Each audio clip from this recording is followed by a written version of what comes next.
Olivia Jordan, your favorite real estate agent, coming with tropical greetings. I talked to the broker of Marley, a good agent friend of mine. She's from the island. She constantly wears flowers in her hair. So in honor of her, I put a little hibiscus in my hair because that's what they do in the island. And for them, it comes more natural. But I get a little bit like the flamenco Spanish style, okay? I wanted to talk to you today about books that I'm reading just to keep the mind set up. This one is of my friend, business coach Dustin Sanchez. If you need good business coaching, this is a recommendation by him. I can recommend you to ask him to help you. 177 mental toughness secrets of the world class. So we all want to be world class, right? At least I would want to be. And I'll just read you a little bit. Professional performers expect criticism. Performers rarely criticize other people. They're too busy working and practicing.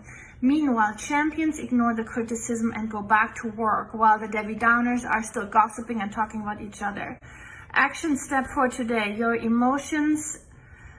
Decide to separate your emotions from other people's criticism. Refuse to talk about other people or gossip about their behavior. Focus only on ideas that can help you fulfill your vision. Wouldn't that be awesome if we just completely switch to that? You know what, this hibiscus I think has some ants in it. You can't let praise or criticism get to you. It's a weakness to get caught up in either one. That's interesting, right? Also, don't fly for the compliments. Like, it doesn't matter. The praise or the criticism both gets into our head, okay? So this is a very good book I read. I switch a little bit around, but here and there I always come back to this one, and it's always very inspirational. Then, of course, one of my favorites, The Millionaire Real Estate Investor.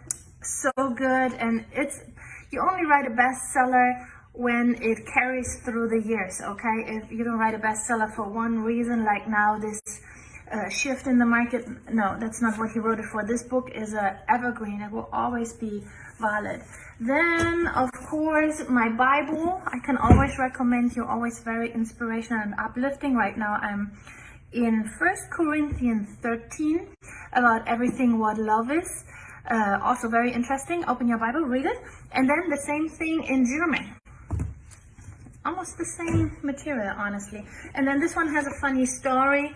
It's Shift, also from Gary Keller. All the books from Gary Keller are awesome. I'm also reading the one thing. 80% of your business depend on 20% of the work that you're doing. So think about what is the most important thing in your day. Don't just get distracted with the little stuff. Knock out the big things first. And with this thing, there's a funny story. So the other day I wanted to do a drive-through, and I could not find my notes. So how I do my notes for the day, I write here my ideal day, and then I put all the stuff that I need for the day. I put in this, like I create myself like a little folder for the day.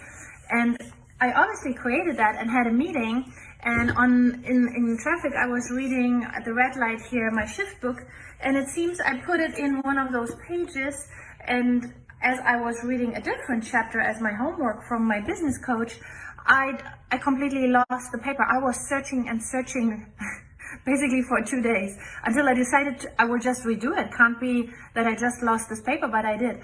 And it reminded me of this story where this couple meets with their pastor and they're asking for money. Sorry, I have the feeling I have ants over me. So this couple meets with their pastor, and the pastor goes to their house, and they're like, yeah, we are so broke. We need $1,000. Can you help us out? And the pastor prays with them and leaves home.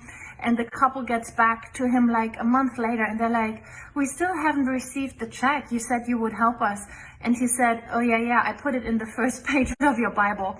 So they didn't find the check because they were not reading what they were supposed to be reading.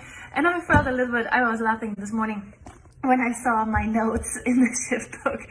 I should be reading my shift book, and that I did not find my own notes for about 2 weeks. No, a week. It was only a week, but that speaks volumes. So it made me laugh. I thought I'd share that with you. Okay, you guys, keep your mindset up about thankfulness, gratitude journal. Write it down what you're thankful for. That is the one weapon for anxiety. Did you know that? Anxiety and depression, if you struggle with that, gratitude journal is the thing. Write everything down, and all of a sudden you will be thankful for the most normal things, like that you have these pretty shoes that fit so well, or that you have gas in your car, or yummy food in your fridge, or the running water in the shower. I don't know what you are thankful for, or that the soap is smelling so good. There's like, once you start the gratitude thing, there is so much, and then it sounds or it gets not so relevant anymore, those things where we are lacking, when we see how much we actually got. Okay, it's time for me to get all these ants off me. I'm wishing you a happy Saturday. I'm taking off to church. We have an awesome prophetic conference at my church. I'm looking forward to that. I took care of business. We're waiting for some stuff to come in, executing some contracts. But right now, we're just waiting for everyone else to do their homework. And then maybe tomorrow or Monday, we are hitting real estate hard again. If you want to buy or sell, let me know, 832-444-4923. If you have any questions regarding real estate, let me know.